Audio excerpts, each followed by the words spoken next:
Today we're going to take everything that we've learned so far again, and we're going to put it together with this Pink Panther.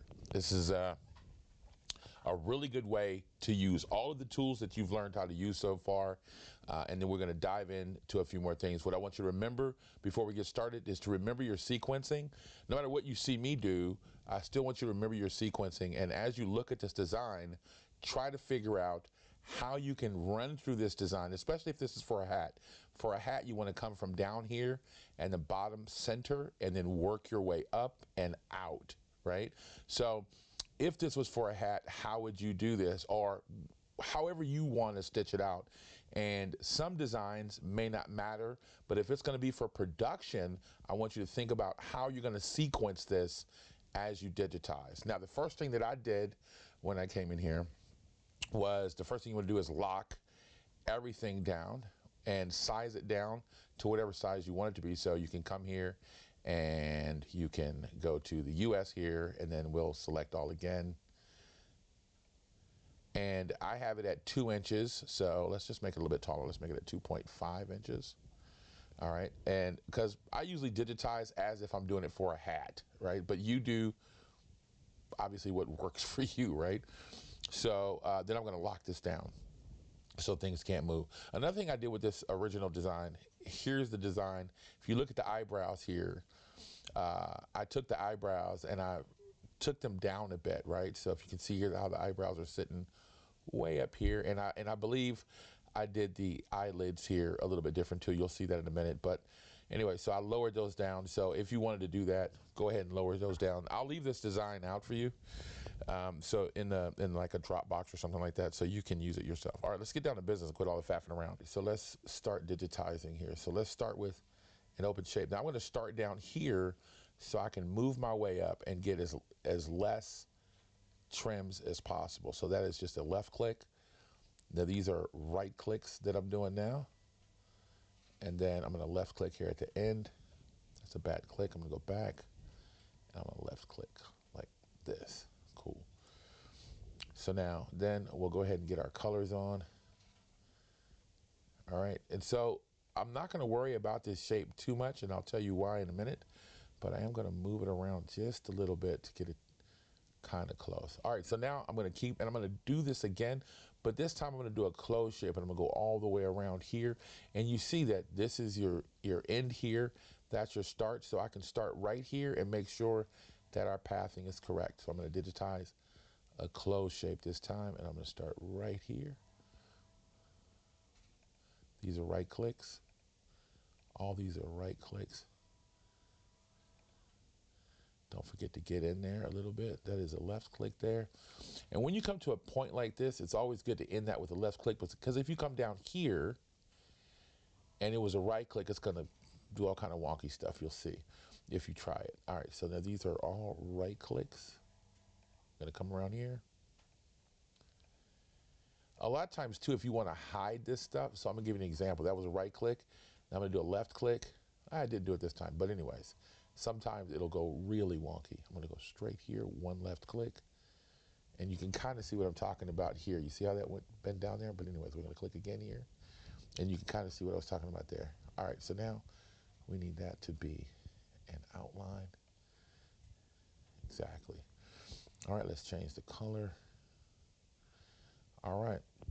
So the next thing I want to do is continue around. So now we know that we finished right here. So we started here, but let's end over here and let's keep going around, right? So now we can go do this third part here. And if you notice, that's kind of how I'm working around the whole thing, right?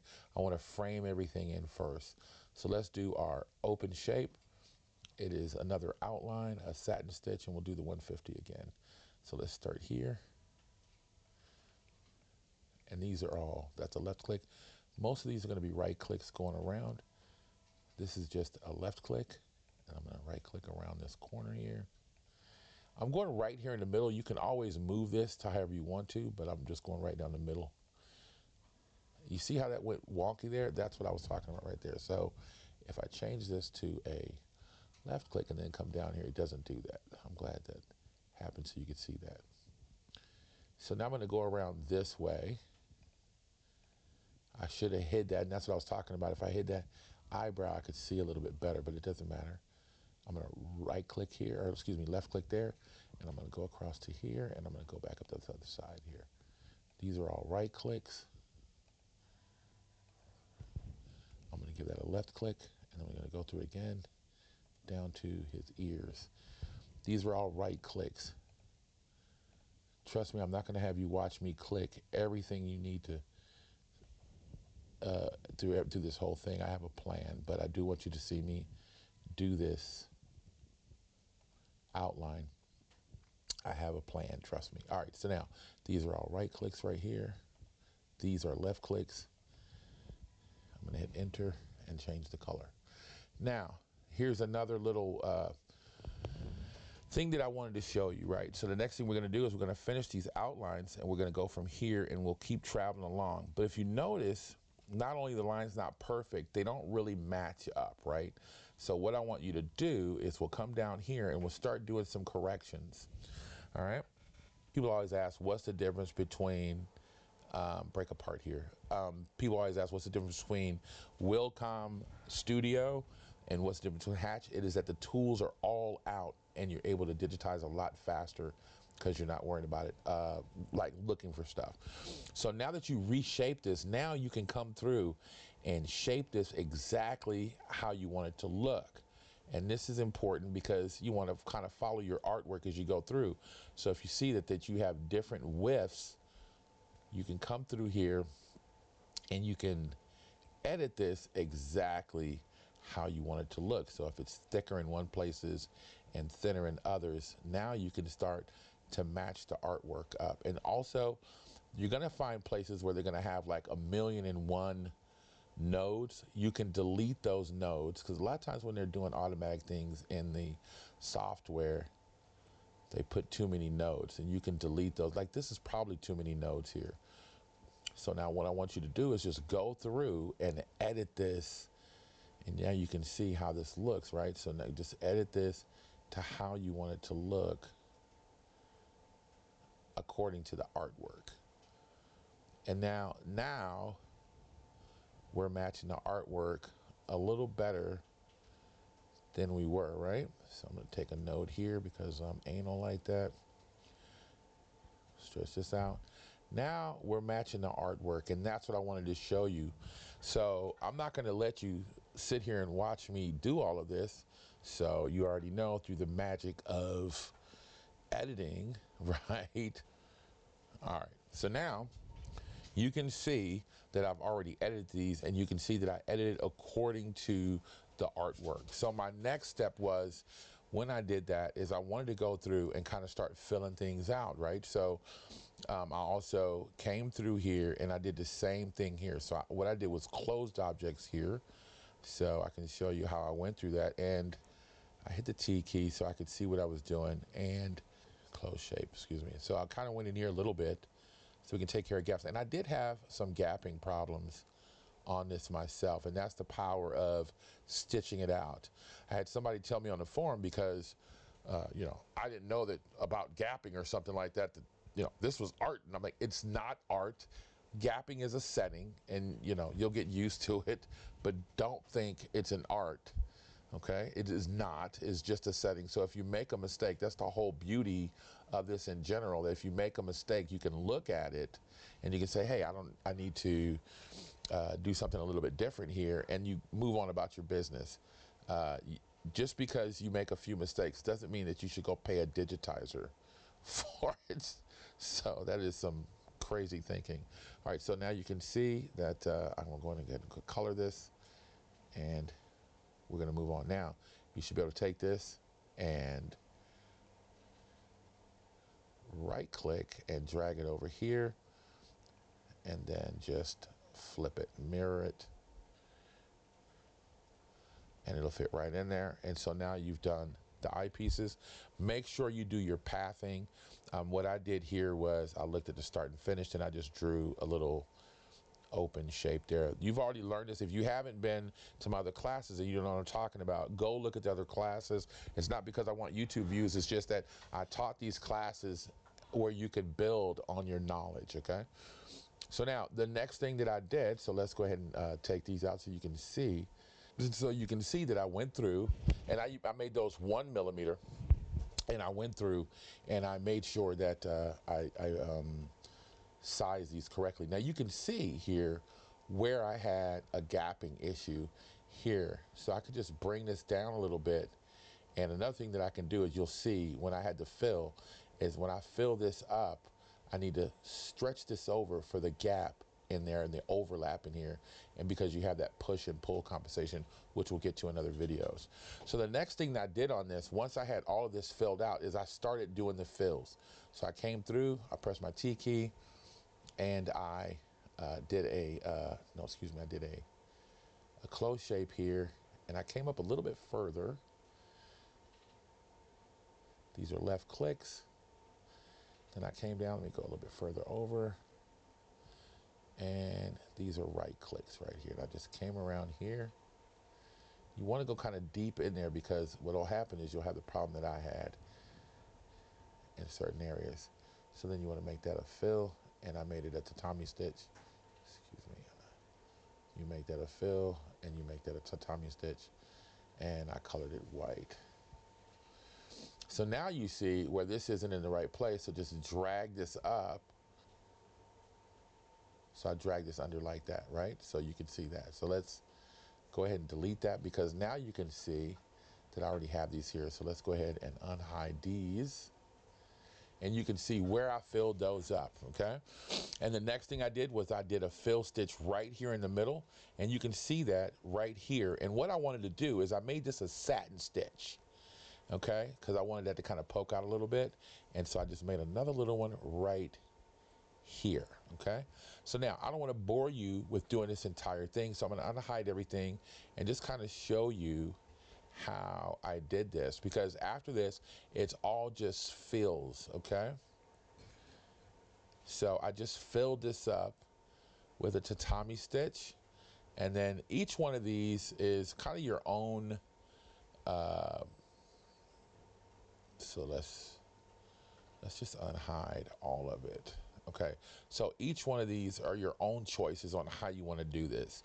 You can fill this up if you wanted to. You can do a tatami stitch. I decided to do satin stitches here. And all of these came at the expense of trims, right? Because once you're running on the top of here, you can't really run, do a travel run. So these did have a few trims. I think I ended up with like 7 trims in total, which isn't bad. You can color the eyes any way you want to, but the one problem that I did have was in here, and I didn't do enough here, so I need to pull up a little bit more on here to make sure that I get the, if you notice here, I'm not so far. If you look right here, you can see the difference in the color of the stitches. Now let's take our measuring tool out and take a look. You press M for that, and here, I'm not in, let's go to metric. All right, I apologize for wasting your time there. All right, so let's go to metric here, and so I want not even a millimeter in there, and that's where you start having the push-pull compensation going on here. You want to be more than a millimeter in there, so you can just kind of drag this up a little bit to get in there a little bit more. So now I shouldn't have as much problem with my push-pull compensation. Let's measure this again. You can see the pink here and like the little red looking color here. Let's measure this out. And see, now you're 1.5 millimeters in there, and that will stop the gapping problems that you might have. So when you're doing this, just make sure that you're a millimeter in. See, this is 1.5 millimeters, so that'll be fine. So I had some gapping problems, but I don't want you to be discouraged by that. Don't let anybody tell you that digitizing is some type of art because you didn't do any gapping. It's not an art. It is a setting that you missed, and you should always stitch out a sample to make sure that when you're delivering deliverables to somebody or you're going to go into production, it's going to stitch out the way you want it to.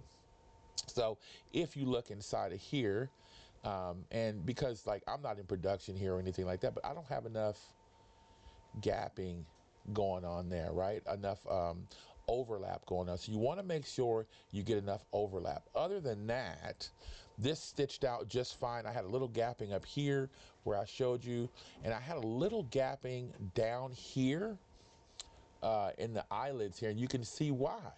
There's no big overlap going over there. So just drop that down a little bit, and I promise you, you won't have gapping after that. Just drop that down. I just had a little bit of gapping issues there, and gapping is normal because you have this push and pull, and I'll explain this in another tutorial. I want you to stitch this out. Have a good time. Go over it, look at it when you did something wrong, sample it, and do it again. All I did after that, just to let you know, I don't want you to watch me do click by click. It's boring. But I just went through and I straightened out all of these, and you see how many nodes I have here. You can delete these nodes, man. There's a lot of nodes going around that corner. If you wanted to, you can see it's not going to do anything, so you can just select them and delete all of these extra nodes. Like if you can see, sometimes you just have 1,000 nodes here, and this isn't really necessary. So you can go through here and you can delete them, and that's what I didn't want you to watch me doing. But I did go through and reshape all of this so it be as closest to the artwork as possible. I made a few changes myself in here. This all stitched out just fine. I wish this would have came out a little bit thicker. So if I wanted to do that, I could just come in here actually and see how there's not a whole bunch of overlap here. You can see where you make your mistakes, especially after you stitch it out. Just stretch it out a little bit and make sure you get that millimeter. All right, you're starting to get into some like intermediate stuff now. If you're following along, I really hope you are, man, and you're getting that muscle memory. Now you're going to start getting the confidence, especially when you stitch this out. You're going to start to get the confidence to say, hey, man, I can do this on my own. And that's the purpose of this. Remember, I'm going to take off now, but digitizing is not an art. It is just tracing and a simple skill. And if you do it every day, don't just come visit it on the weekends. Make sure you get in there every day. Do 1-2 projects a day for a couple of weeks. I promise you, you'll never pay another digitizer for the rest of your embroidery career. All right, man, I'm out. I'll see you in the next one. Peace.